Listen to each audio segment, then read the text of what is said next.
Oh. Ayun na.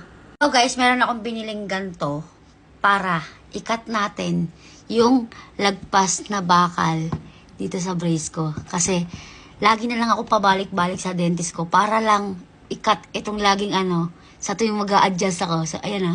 Nakikita niyo ha? Ang sakit niya Grabe, nakakatusok. Ayan, so ikakat natin siya gamit ito.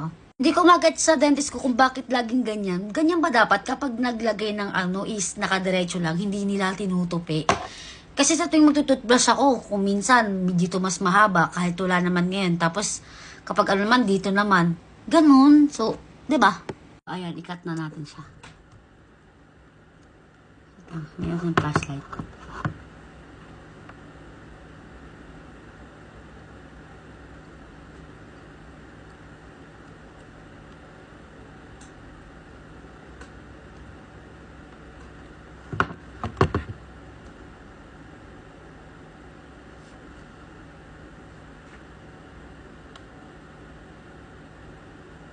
Oh.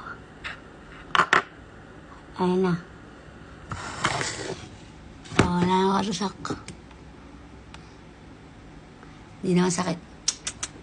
So, ganun lang ginagawa ko para hindi na ako bumalik sa dentist ko kasi pabalik-balik ako dahil lang sa lagi ako may nakakapang matulis dito sa dulo. So, para hindi na ako bumalik, ako na nagkakat. Kasi ganun din nakikita ko, kinakat lang din nila.